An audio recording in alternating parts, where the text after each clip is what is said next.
আলহামদুলিল্লাহি রাব্বিল আলামিন ওয়াসসালাতু ওয়াসসালামু আলা সাইয়্যিদিল মুরসালিন আম্মা বা'দ ফাআউযু বিল্লাহি মিনাশ শাইতানির রাজিম বিসমিল্লাহির রহমানির রহিম আসসালাতু ওয়াসসালামু আলাইকা ইয়া রাসূলুল্লাহ ওয়া আলা আলিকা ওয়া আসহাবিকা ইয়া হাবিবাল্লাহ আসসালাতু ওয়াসসালামু আলাইকা ইয়া নবিয়াল্লাহ ওয়া আলা আলিকা ওয়া আসহাবিকা ইয়া নূরাল্লাহ। প্রিয় মাদানী চ্যানেলের দর্শক শ্রোতা, আপনাদের সকলকে জানাই আন্তরিক শুভেচ্ছা ও মোবারকবাদ। মাদানী চ্যানেল দর্শক শ্রোতা, মাদানী চ্যানেলের নতুন ধারাবাহিক অনুষ্ঠান আল্লাহর বন্ধু। আমরা ইনশাআল্লাহ আজকেও একটি নতুন বিষয় নিয়ে আপনাদের সন্নিকটে হাজির হয়েছি। ইনশাআল্লাহ আমরা আলোচনা করব, আপনাদেরকে আজকের বিষয় জানাবো। এর পূর্বে আসুন আমরা দুরূদ শরীফ পাঠ করার ফজিলত শ্রবণ করি। আল্লাহ পাকের সর্বশেষ নবী হযরত মুহাম্মদ মুস্তাফা সাল্লাল্লাহু আলাইহি ওয়াসাল্লাম ইরশাদ করেন, যখন তোমরা পরস্পর মিলিত হও, সাক্ষাৎ করো, হাদিসের খোলাসা, যখন তোমরা পরস্পর সাক্ষাৎ করো এবং উভয়ে মুসাফা করো, আমার উপর দুরূদ শরীফ পাঠ করো, উভয়ে পৃথক হওয়ার পূর্বে আল্লাহ তাআলা উভয়ের পূর্ববর্তী এবং পরবর্তী গুনাহকে মাফ করে দেয়। সুবহানাল্লাহ। সাল্লু আলাল হাবিব সাল্লাল্লাহু তাআলা আলা মুহাম্মদ সাল্লাল্লাহু তাআলা আলাইহি ওয়াসাল্লাম। আমাদের সাথে দর্শক শ্রোতা, এই হাদিস শরীফের মাধ্যমে আমাদের জন্য অনেক বড় শিক্ষা, যাতে করে আমরা মুসাফা, এক মুসলমান অপর মুসলমানের সাথে যখন সাক্ষাৎ হয়, এতে আমরা সুন্নত তরিকার মাধ্যমে মুসাফা করি এবং মুসাফার চলাকালীন সময় আমরা নবীজির উপর দুরূদ শরীফ পাঠ করি, মুসাফার দোয়াও পাঠ করে নিই। এতে করে আমাদের জন্য মাগফিরাতের সুসংবাদ রয়েছে। এটা আমরা স্পষ্ট থাকবো সবসময় যে সমস্ত গুনাহ মাফের ব্যাপারে যখনই কোনো হাদিস শরীফের মধ্যে সমস্ত গুনাহের ক্ষমার ব্যাপারে, মুক্তির ব্যাপারে বর্ণিত হয়, তখনই বুঝতে হবে যে এগুলো হচ্ছে সগীরা গুনার ব্যাপারে আলোচিত রয়েছে। আমাদের চ্যানেল দর্শক শ্রোতা, আসুন আমরা ভালো ভালো নিয়ত সহকারে অনুষ্ঠান দেখার জন্য আমরা নিয়ত করে নিই। আল্লাহ তাআলা রাসূলের সন্তুষ্টির জন্য সওয়াব হাসিলা নিয়তে অনুষ্ঠানের শুরু থেকে শেষ পর্যন্ত আমরা অনুষ্ঠানটি মনোযোগ সহকারে দেখব। আমাদের আজ যে বিষয় আমরা আলোকপাতের জন্য নির্বাচন করেছি, বিষয়টি হচ্ছে উত্তম আমলের বরকত। আমাদের দর্শক শ্রোতা, যারা আল্লাহর বন্ধু, তারা আল্লাহ পাকের হুকুম, যে ইবাদতের হুকুম রয়েছে, ফরজিয়াতের হুকুম রয়েছে, সেটা তারা যথাযথভাবে আদায় করেছেন, পুঙ্খানুপুঙ্খানুভাবে আদায় করেছেন এবং আল্লাহকে রাজি খুশি করেছেন। তারা ফরজের পাশাপাশি নফলকে যখন তারা আপন করে নিয়েছেন, তখনই তারা আল্লাহ পাকের বন্ধু হিসেবে আখ্যায়িত হয়েছেন। বুখারী শরীফের মধ্যে স্পষ্ট হাদিস রয়েছে এই ব্যাপারে। আমাদের দর্শক শ্রোতা, তো উত্তম আমল, অসংখ্য উত্তম আমল রয়েছে। যদি আমরা দেখি যে ইলমে দ্বীন শিখা, নিয়মিত নামাজ আদায় করা, কোরআনের পাকের তেলাওয়াত করা, প্রতিদিন চিন্তা ভাবনা করা পরকালের জন্য, কবরের ব্যাপারে, এরপরে উত্তম চরিত্র অবলম্বন করা, তাকওয়া পরহেজগারিতা অবলম্বন করা, মানুষের কল্যাণে নিজের সময়কে ব্যয় করা, সদকা খয়রাত করা, পিতামাতার আনুগত্য করা, আত্মীয় স্বজনের সাথে সৎ ব্যবহার করা, বড়দের আদব করা, ছোটদের স্নেহ করা, প্রাপ্তবয়স্ক যারা রয়েছে আমাদের দাওয়াত ইসলাম পরিবেশে, যেটা আমরা মাদ্রাসাতুল মদিনা বলি, অর্থাৎ কোরআনকে শিক্ষা প্লাস কোরআনকে শিখানো, এরপরে দিনী পরিবেশের সাথে সম্পৃক্ত থেকে সাপ্তাহিক সুন্নতে বড় ইজতেমার মধ্যে অংশগ্রহণ করা, মাদানী কাফেলার মুসাফির হওয়া, অন্যকে মুসাফির বানানো, এরপর নেক আমল রিসালার উপর আমল করা, নেকির দাওয়াত দেওয়া, এই যে বিষয়গুলো রয়েছে, সব বিষয়গুলো হচ্ছে উত্তম আমল।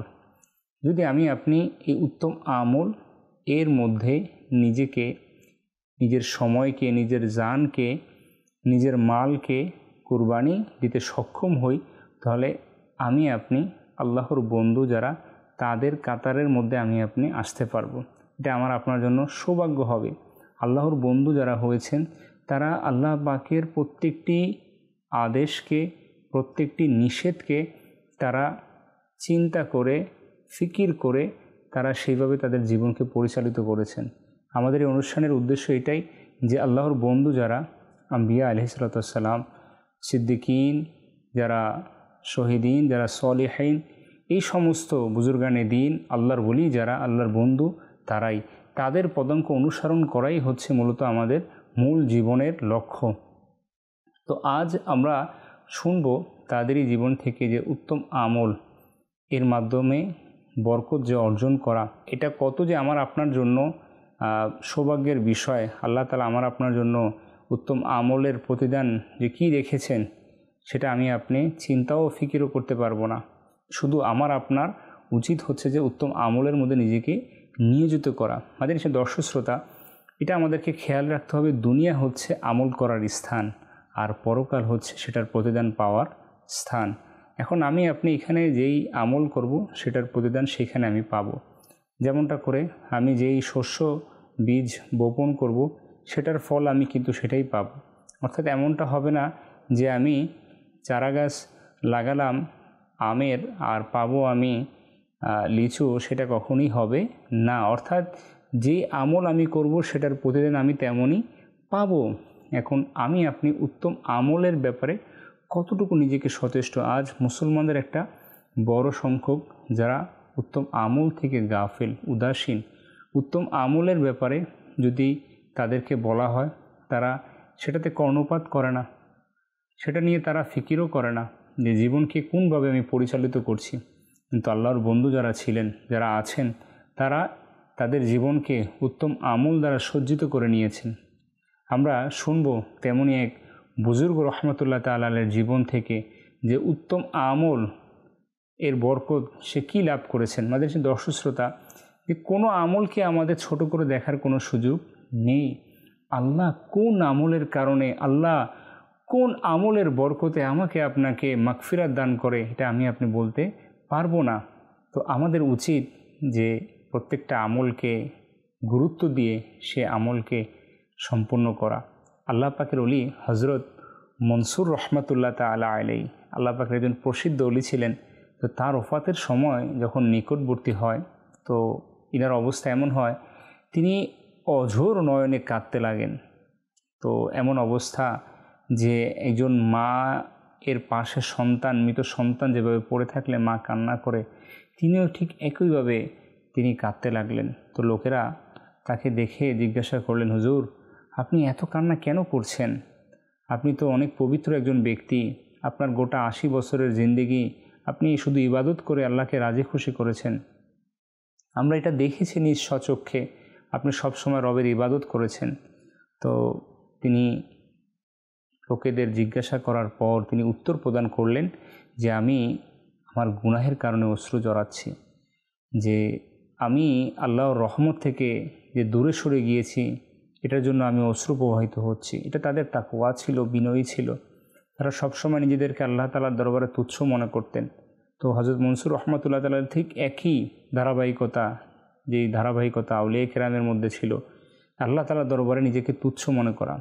তো এই কথা বলে তিনি তার সন্তানকে ওই মজলিসের মধ্যে আহ্বান করলেন এবং বললেন, বৎস আমার চেহারা কেবলার দিকে করে দিও। মৃত্যুর সময় যখন আমার কপাল ঘামের ফোঁটা দেখা দিবে, কলেমা শরীফ আমাকে তখন পাঠ করাবে। আমার পাশে বসে তোমরা সর্বদা তখন কলেমা শরীফ পড়তে থাকবে, আমাকে সাহায্য করবে। তো যাতে করে আমি কলেমা পড়ে বিদায় নিতে পারি, আমার মৃত্যুর সময় যাতে আমি কলেমা পড়তে পারি, এবং আমার মৃত্যুর পর যখন আমাকে দাফন করবে এবং আমার কবরে মাটি ঢেলে দিবে, তখন আমার কবরের পাশে দাঁড়িয়ে, মাথার পাশে দাঁড়িয়ে লা ইলাহা ইল্লাল্লাহু মুহাম্মাদুর রাসূলুল্লাহ সাল্লাল্লাহু আলাইহি ওয়াসাল্লাম অর্থাৎ কলেমা শরীফ পাঠ করবে। এতে করে মুনকার নকিরের প্রশ্নের উত্তর দিতে সহজতা হতে পারে। এরপর হাত উঠিয়ে দোয়া করবে। সন্তানকে বাবা শিক্ষা দিচ্ছে যে কেমন দোয়া করবে, আমরাও শিখে নিই, যাতে করে আমরাও আমাদের পিতার জন্য, আমাদের মুরব্বীদের জন্য আমরাও দোয়া করতে পারি। হযরত মনসুর রহমতুল্লাহ তাআলা কেমন দোয়া শিখাচ্ছেন সন্তানকে, দোয়া করবে এইভাবে, হে মালিক সে তোমার বান্দা, সে যে গুনাহ করেছে তা করেছে, যদি তুমি তাকে আযাব দাও তবে সে তারই অধিকারী, আর যদি তাকে তুমি ক্ষমা করে দাও তবে তা তোমার দয়া। আল্লাহু আকবার। কেমন আল্লাহ তাআলার প্রতি ভালোবাসা, কেমন আল্লাহ তাআলার উপর ভরসা ছিল তাদের, কেমন শান ছিল তাদের। এই কথা বলতে বলতে তিনি অতঃপর আলবিদা বলে চলে গেলেন। তার ইন্তেকাল হয়ে গেল, অতঃপর তার ইন্তেকালের পর তার সন্তান তার ওসিয়তের উপর আমল করল। অতঃপর সে তার সন্তান পরবর্তী রাতে তার আব্বাজানকে তিনি স্বপ্ন দেখলেন এবং জিজ্ঞাসা করলেন, আব্বাজান কী অবস্থা? উত্তর দিলেন, আমার বৎস, অবস্থা তো এতই কঠিন এবং এতই কঠোর ছিল যে তুমি কল্পনাও করতে পারবে না।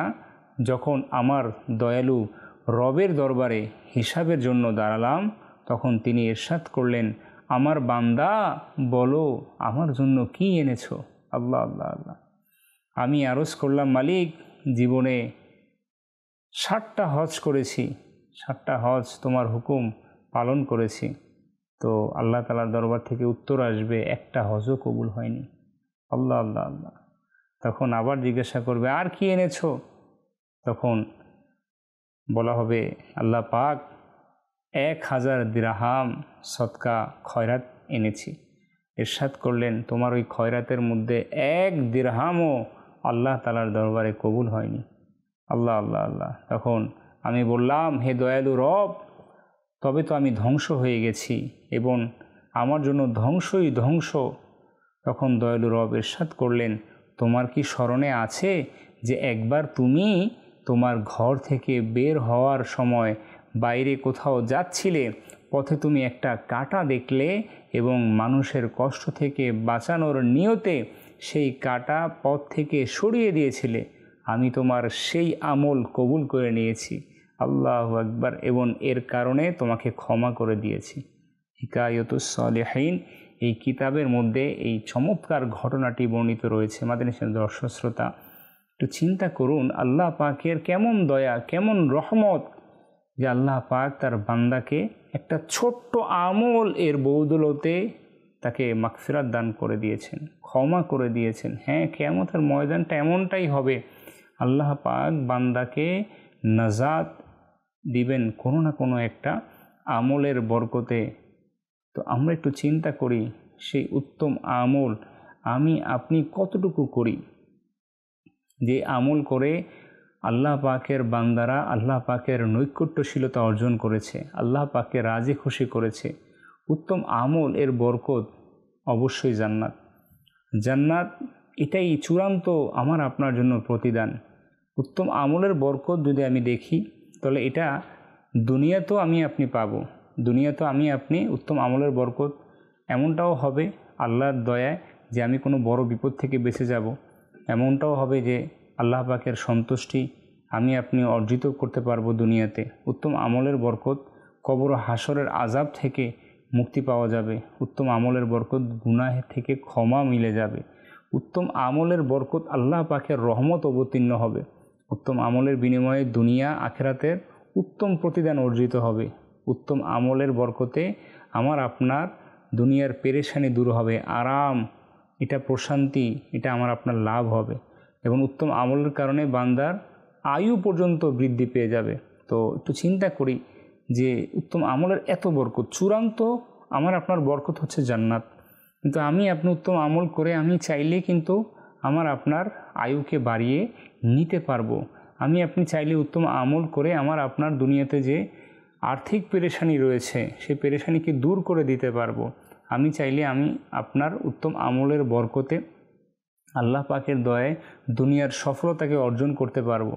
তো এখন চূড়ান্ত যেই বরকত জান্নাত, সেই ব্যাপারে আল্লাহ তাআলা স্বয়ং নিজে কোরআনুল কারীমের মধ্যে আয়াতে মুবারাকা নাজিল করেছেন। বান্দাকে তিনি জানিয়ে দিয়েছেন যে উত্তম আমলের বরকত কি। আল্লাহ সুবহানাহু ওয়া তাআলা সূরা ইউনূসের 9 নং আয়াতে ইরশাদ করেন, বিসমিল্লাহির রহমানির রহিম, ইন্নাল্লাযীনা আমানু ওয়া আমিলুস সলিহাতি ইয়াহদিহিম রাব্বুহুম বিঈমানিহিম তাজরি মিন তাহতিহিমুল আনহার আল-আনহারু ফি জান্নাতিন নাঈম। কানজুল ঈমান থেকে অনুবাদ, নিশ্চয়ই যারা ঈমান এনেছে এবং সৎ কাজ করেছে তাদের প্রতিপালক তাদের ঈমানের কারণে তাদেরকে পথ দেখাবেন এবং তাদের নিচে নদীসমূহ প্রবাহিত হবে নিয়ামতের বাগানসমূহে। আল্লাহু আকবার। আল্লাহ তাআলা এখানে স্পষ্ট করেছেন যারা ঈমান এনেছে। আমরা তো ঈমানের দৌলত পেয়েছি আল্লাহ পাকের দয়ায়, মুসলমান হয়ে জন্মগ্রহণ করেছি, আল্লাহ পাক আমাদেরকে দয়া করেছেন। আমরা আল্লাহ পাকের দয়ায় আমরা আল্লাহ পাকের দেখানো পথ এর মধ্যে আমরা পরিচালিত করতে পারছি নিজেদেরকে। এখন আমরা যদি চাই আল্লাহ পাকের যে জান্নাতের যে চূড়ান্ত নেয়ামত রয়েছে সেই নেয়ামতকে হাসিল করতে, তাহলে আমাদেরকে করতে হবে উত্তম আমল।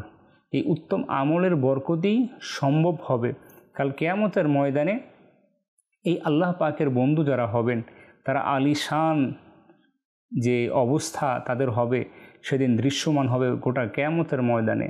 আল্লাহর ওলি যারা, আল্লাহর বন্ধু যারা, তাদেরকে আল্লাহ তাআলা শান শৌকত, তাদের মাথার মধ্যে মুকুট থাকবে। তো কেমন সম্মান হবে? এই সম্মান তারা অর্জিত করেছেন উত্তম আমলের বদৌলতে, উত্তম আমলের বরকত তারা সেদিন পাবেন। মাদের চেনা দর্শক শ্রোতা, নিঃসন্দেহে বুদ্ধিমান সেই ব্যক্তি যে জান্নাতের চিরস্থায়ী নেয়ামতকে এই জগতের নশ্বর যে নেয়ামতের উপরে প্রাধান্য দিয়েছেন। আমাদের দুনিয়াতে আমরা অসংখ্য নেয়ামত দেখি, আমরা সেটাকে মূল নেয়ামত এবং গুরুত্বভাবে সেটাকে আমরা নিজেদের মূল লক্ষ্য বানিয়ে নিই। সম্পদ অর্জন করা, সম্পদ এটা আল্লাহ পাকের নেয়ামত, কিন্তু এটাকে আমরা এমনভাবে এই নেয়ামতকে আমরা আমাদের জীবনের সাথে লাগিয়ে নিই যে আমরা আল্লাহ পাকের যেই মূল চূড়ান্ত নেয়ামত সেই নেয়ামতকে আমরা হাতছাড়া করে ফেলি। অর্থাৎ আমাদের ধন সম্পদ, এই দুনিয়ার ভালোবাসার আকাঙ্ক্ষা সব কিছু আমাদের অন্তরে আমরা ঢেলে দিই। তখন আমাদের থেকে নামাজ ছুটে যায়, তখন আমাদের থেকে নফল রোজা ছুটে যায়। মাআযাল্লাহ এমনও দুর্ভাগ্য আছে তার কাছ থেকে ফরজ রোজাও ছুটে যায়, উত্তম আমল কোরআনের পাকের তেলাওয়াত ছুটে যায়। অর্থাৎ যখনই কোনো বান্দা তার অন্তরের মধ্যে দুনিয়ার ভালোবাসাকে প্রবেশ করিয়ে নেয়, তখনই তার অন্তর থেকে ইমানের নূর তার থেকে দূরে সরে যায়, আমলের রুহানিয়াত তার থেকে দূরে সরে যায়। তোমাদের সে দর্শক শ্রোতা, যদি আমি চাই আখিরাতের চূড়ান্ত আরাম আয়েশ এবং সুযোগ সুবিধার ভোগ করতে, তাহলে আমাকে আপনাকে এই দুনিয়াতে উত্তম আমল এটাকে অর্জন করতে হবে, তাহলে আমার আপনার জন্য সম্ভব হবে। আমাদের সে দর্শক শ্রোতা, দুনিয়াতে যা কিছু রয়েছে তার তুলনায় আমাদের জান্নাতের একটা নেয়ামত, সামান্য নেয়ামত, এটার তুলনাই হবে না। যদি জান্নাতের বাহার যদি বলি, তাহলে আমরা উত্তম আমলের প্রতি আমরা আরও ধাবিত হতে পারবো। আজ মুসলমান দুনিয়াতে সামান্য একটু লাভ, একটু যদি নিজের স্বার্থে কোনো বেনিফিট হয় এমন জিনিসকে সে পেয়ে বসে, তাহলে সেটার প্রতি তার যে সময়, তার মেধা, তার বুদ্ধিকে সে একেবারে কুরবানি দিয়ে দেয়, বিসর্জন দিয়ে দেয় সেটাকে হাসিল করার জন্য। একটু চিন্তা করুন, সামান্য দুনিয়ার বেনিফিট, অর্থ ইনভেস্ট করে বেশি অর্থ আনা, অর্থ দিয়ে ভালো জায়গা কিনা, ঘরের মধ্যে বিভিন্ন আসবাবপত্র বানানো, অর্থাৎ দুনিয়াবি ধন সম্পদকে বানানোর জন্য আমি আপনি আমার আপনার সমস্ত শ্রম, সমস্ত মেধা সব কিছুকে আমরা বিসর্জন দিয়ে দিই। কিন্তু আল্লাহ পাকের উত্তম নেয়ামত জান্নাত যে রয়েছে সেটাকে আমি আপনি গুরুত্বই দেই না। শুনুন আমাদের সে দর্শক শ্রোতা, যদি জান্নাতের কোনো নখ বরাবর জিনিস দুনিয়ায় প্রকাশ হয়ে যায়, তবে আসমান ও জমিন তাতে পূর্ণ হয়ে যাবে। সুবহানাল্লাহ, তিরমিজি শরীফের হাদিস। এছাড়াও রয়েছে জান্নাতের দেওয়ালের স্বর্ণ ও রূপার ইট মুশকের আস্তর দ্বারা নির্মিত। সুবহানাল্লাহ। আমাদের যে দর্শক শ্রোতা, একটু চিন্তা করি, জান্নাত তো কে না চায়, জান্নাতে যাওয়ার আকাঙ্ক্ষা কে না রাখে? প্রত্যেকটা মুসলমান ইমানদার তার অন্তরের মধ্যে এটা আশা রাখে।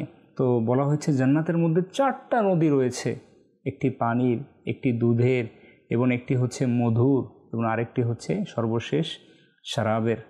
তো এই প্রত্যেকটা নদীর থেকে আল্লাহ পাকের দয়ায় এক নেয়ামত সেখানে প্রবাহিত হবে। তো এগুলোর অবস্থা এমন হবে যে নদীর থেকে বের হবে যে এক পাশে নদীগুলোর মুক্ত থাকবে, অপর পাশে ইয়াকুতের পাথর থাকবে, মাটি হবে মুশকের। কেমন একটা প্রশান্তির একটা অবস্থান হবে সেখানে। একটু চিন্তা করে ফিকির করি, আজ আমরা 4 দেওয়ালের দালান করে আমরা চিন্তা করি কোথায় কোন টাইলস বসাবো, কোথায় কোন ঝাড়বাতি বসাবো, কোথায় কিভাবে আলোকসজ্জা করব। সেটা দিয়ে আমি আপনি এই স্বল্প দুনিয়ার 60-70 বছর জিন্দিগিকে আরাম আয়েশ দিয়ে চিন্তা ভাবনা করি। এটা চিন্তা করি না যে উত্তম আমলকে ইনভেস্ট করে উত্তম আমলের মাধ্যমে চিরস্থায়ী সুখ, প্রকৃত সুখ, জান্নাতের যে সুখ, সেটাকে কিভাবে হাসিল করব, সেটা আমার আপনার চিন্তার মধ্যেও আসে না। মাদ্রাসার দর্শক শ্রোতা, এটা আমার আপনার জন্য একেবারেই দুঃসংবাদ যে আমি আপনি এই অবস্থা, জীবনের এই প্রেক্ষাপট আমি আপনি নিজে দাঁড় করিয়ে রেখে। উত্তম আমল যারা করেছেন তারা আম্বিয়া আলাইহিসসালাতু ওয়াসসালাম ছিলেন। উত্তম আমল যারা করেছেন তারা সাহাবায়ে কেরাম আলাইহিমুর রিদওয়ান ছিলেন। উত্তম আমল যারা করেছেন তারা সিদ্দিকিন ছিলেন, তারা সলিহিন ছিলেন। তো আমরা তো চাই না তাদের সাথে তাদের কদম ধরে ধরে জান্নাতের দিকে ধাবিত হব। তাহলে আমাদেরকে তো উত্তম আমল করতে হবে। উত্তম আমল এটা করতে গেলে আমাকে আপনাকে সময়ের কুরবানি দিতে হবে। এটা করতে গেলে আমাকে আপনাকে নিজের অনেক সময় জান ও মালকেও কুরবানি দিতে হবে, নিজের মেধাকেও কুরবানি দিতে হবে। উত্তম আমল এটা দেখুন, কেউ যদি চায় বিনা ইনভেস্টমেন্ট করে মুনাফা অর্জন করবে, নিতান্ত সে এক বোকা। এটা একটা ছল চাতুরে নিজের সাথে নিজে করা। তোমাদের সে দর্শক শ্রোতা, নিজের সাথে আমরা নিজেকে ধোকাই দিয়ে যাব যদি আমরা উত্তম আমল থেকে নিজেকে দূরে রাখি। আল্লাহর ওলিগণ, আল্লাহর বন্ধু যারা, তারা সবসময় তাদের অনুসারীদেরকে তারা নসিহত করেছেন। যেহেতু আমাদের অনুষ্ঠান আল্লাহর বন্ধু, আর আজকের আমরা বিষয় রেখেছি উত্তম আমলের বরকত।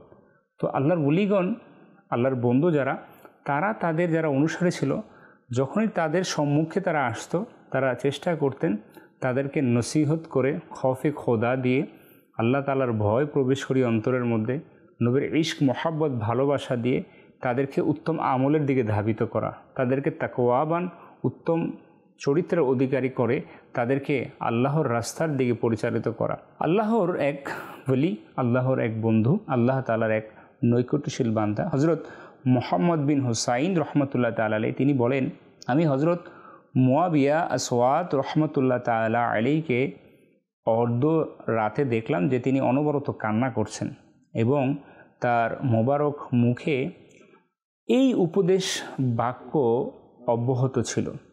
সেই উপদেশ বাক্যগুলো কি ছিল?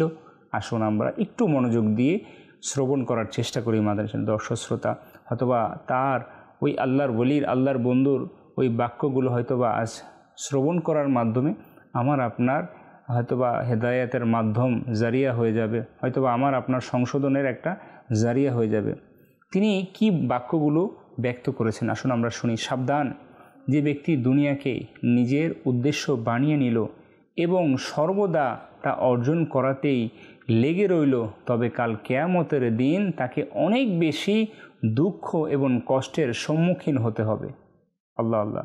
তিনি তৃতীয়বার আবার ব্যক্ত করেন, যে ব্যক্তি আখিরাতে সংগঠিত ব্যাপারকে মনে রাখে এবং কিয়ামতের দিন সংগঠিত কঠোরতা ও হতাশার প্রতি সর্বদা দৃষ্টি রাখে, তবে তার অন্তর দুনিয়ার প্রতি অসন্তুষ্ট হয়ে যায়।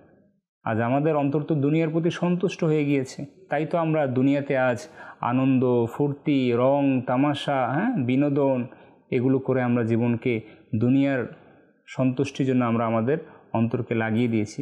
তিনি আরও অভিমত ব্যক্ত করেন, বক্তব্য দেন এইভাবে, যদি তুমি চাও যে তোমার আরাম ও প্রশান্তি এবং মহান নেয়ামত অর্জিত হোক, তবে রাতে কম ঘুমাও এবং রাতে জাগ্রত থেকে ইবাদত করাকে নিজের অভ্যাসে পরিণত করো। যখন তোমাকে কেউ উপদেশ দেয়, নেকির দাওয়াত দেয় এবং মন্দ কাজ থেকে নিষেধ করে, তবে তা দাওয়াত গ্রহণ করো। তুমি তোমার পরবর্তী লোকদের রিজিকের চিন্তা করো না, কেননা এই জন্য তোমাকে পাঠানো হয়নি।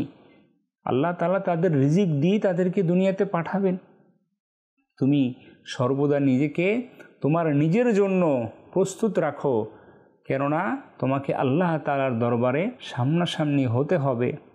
তুমি তার দরবারে উপস্থিত হবে, অতঃপর তোমাকে প্রশ্ন করা হবে। সেই কঠিন দিনের প্রস্তুতি সর্বদা নিজের মধ্যে লিপ্ত রাখো। অধিক হারে নেক আমল করো এবং নিজের আখিরাতের ভাণ্ডারকে নেক আমলের দৌলত দ্বারা দ্রুত পরিপূর্ণ করার চেষ্টা করো। অহেতুক ব্যস্ততা ছেড়ে দাও এবং মৃত্যুর পূর্বে মৃত্যুর প্রস্তুতি নাও, অন্যথায় পরবর্তীতে অনেক আফসোস করতে হবে।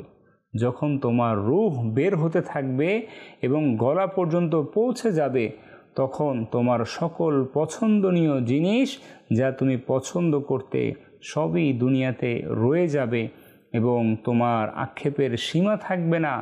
সুতরাং সেই দিনের পূর্বেই আখিরাতের প্রস্তুতি নাও। ইউনুল হিকায়াত এই কিতাবের মধ্যে এই উপদেশমূলক যেই বাক্যগুলো বর্ণিত রয়েছে হজরত আবু মুয়াবি আসওয়াদ রহমতুল্লাহ তাআলা আলাইহি থেকে। তোমাদের ছিল দর্শক শ্রোতা, পুরো উপদেশমূলক বাক্যগুলোর যদি দিকে আমরা একটু দৃষ্টিপাত দেই, তাহলে সেটা আমার আপনার জন্য একটি উত্তম আমলের অনেক বড় মাধ্যম হবে। ইনার প্রত্যেকটা বাক্যর মধ্যে তিনি কখনো আমলের উপদেশ দিয়েছেন, কখনো আল্লাহ পাকের ভয়, কবর ও আখেরাতের ভয় এবং আল্লাহ পাকের উপর তাওয়াক্কুল, এই বিষয়গুলোকে তিনি স্পষ্ট করেছেন। আমাদের দর্শক শ্রোতা, আমরা শুনেছিলাম কিছুক্ষণ পূর্বেই যে এক বুজুর্গকে আল্লাহ তাআলা ক্ষমা করে দিয়েছেন শুধুমাত্র একটি পথের কাঁটা সরিয়ে দেওয়া এই নিয়তে যে মুসলমানের কষ্ট থেকে, যাতে মুসলমান কষ্ট থেকে বেঁচে যায়। যদি এমন হয় যে ওই কাঁটাটি কোনো একজন মুসলমানের পায়ে বিঁধে যায়, সে কষ্ট পাবে, আমি এর পূর্বেই সেটাকে সরিয়ে দিই। তাহলে আমি আপনি মাদানী দর্শক শ্রোতা কেন নিজেকে অহেতুক কাজের মধ্যে ব্যস্ত রাখব? কেন আমি আপনি নিজের সময়গুলোকে নিঃশেষ করে দেব দুনিয়ার অহেতুক ফাহেসা কাজের মধ্যে, অশ্লীল কাজের মধ্যে? একটু চিন্তা করি না? আল্লাহর বন্ধু যারা রয়েছেন, যারা গত হয়ে গিয়েছেন, তারা প্রত্যেকেই এমন কোনো কাজ তারা ছোট মনে করেনি নেকির কাজকে, যে কাজ তার জন্য গুরুত্ব রাখত না। তারা প্রত্যেকটা ছোট্ট ছোট্ট নেকির কাজকে গুরুত্ব দিয়েছেন। তারা এটাই তাদের চিন্তার মধ্যে নিয়েছিলেন যে আল্লাহ চাহে তো এই কাজের মাধ্যমে আল্লাহ তাআলা আমাকে নাজাত দিয়ে দেবে, আল্লাহ তাআলা আমাকে ক্ষমা করে দিবে। আর তারা প্রত্যেকটা ছোট ছোট মন্দ কাজকে তারা ভয় করেছেন। না জানি আল্লাহ আমাকে এই কাজের জন্য পাকড়াও করে বসে, না জানি আমি এই কাজের কারণে আল্লাহ তাআলার দরবারে আমি লজ্জিত হয়ে যাই। তারা এই ভয়, আল্লাহ পাকের ভয়, পরকালের ভয় তারা অন্তরে রেখেছেন এবং তারা মন্দ কাজ থেকে নিজেকে বিরত রেখেছেন। তো মাদানী চ্যানেল দর্শক শ্রোতা, আমাকে আপনাকে চিন্তা করতে হবে যে আমি আপনি নেকির ভাণ্ডারে তো নেকি আমাদের নেই, তাহলে আমি আপনি কেন এখনও নিজেকে পিছপা হয়ে রাখবো? নিজেকে এখনও কেন আমি দূরে রাখবো নেকির কাজ থেকে, উত্তম আমল থেকে? উত্তম আমলের এক বড় ভাণ্ডার হচ্ছে দাওয়াত ইসলামীর দ্বীনি পরিবেশ। হ্যাঁ মাদানী চ্যানেল দর্শক শ্রোতা, এই পরিবেশের মধ্যে যারা সম্পৃক্ত হবে, যারা হয়েছে, তাদের জন্য উত্তম আমলের যে তাসবির গোটার ন্যায় মালা, সেটা সজ্জিত রয়েছে। এখানে রয়েছে মাদানী কাফেলা, যার মাধ্যমে সে উত্তম আমল করতে পারবে, যার মাধ্যমে সে সেখানে অবস্থান করে দিনকে শিখতে পারবে। এখানে রয়েছে 12 দিনই কাজ, যে 12 দিনের কাজের মাধ্যমে নিজের আমল বৃদ্ধি পাবে, মুসলমানের আমলকে বৃদ্ধি করানোর সুযোগ হবে, মুসলমানকে নেকির দাওয়াত দেওয়ার সুযোগ হবে। মাদানী দর্শক শ্রোতা, পুরো মাদানী চ্যানেল সেটাও উত্তম আমল করার একটা অনেক বড় মাধ্যম। মানুষকে নেকির দাওয়াত এই মুহূর্তে আমি আপনাদেরকে দিচ্ছি। এছাড়া দাওয়াত ইসলামের পরিচালনাধীন অসংখ্য যে প্রতিষ্ঠান রয়েছে, সেটাও দেখুন, আমরা পূর্বেই শুনেছি দান, সদকা, খয়রাত করা আল্লাহর রাস্তার মধ্যে উত্তম আমলের একটা অনেক বড় মাধ্যম, সেটাও রয়েছে। এরকম করে অসংখ্য মাধ্যম রয়েছে, যে মাধ্যমে এই দ্বীনি পরিবেশে আমি আপনি সম্পৃক্ত হয়ে আমি আপনি উত্তম আমল করার সৌভাগ্য অর্জন করব। তোমাদের সে দর্শক শ্রোতা, আজ আমরা শুনছিলাম যে আল্লাহর বন্ধু অনুষ্ঠানে উত্তম আমল বরকত। তো আমরা চেষ্টা করেছি আল্লাহর ওলিদের জীবনী থেকে, আল্লাহ তাআলার নৈকট্যশীল বান্দা তাদের কর্মের মাধ্যমে তারা তাদের জীবনকে পরিচালিত করেছেন নেকির মাধ্যমে, উত্তম আমলের মাধ্যমে, এবং তারা আল্লাহকে রাজি খুশি করে নিয়েছেন। তো আমাদের এই স্বল্প জীবনীতে আমাদের প্রত্যেকটা নেকির কাজ, ছোট হোক বড় হোক, প্রত্যেকটা নেকির কাজকে আমরা গুরুত্ব দিই।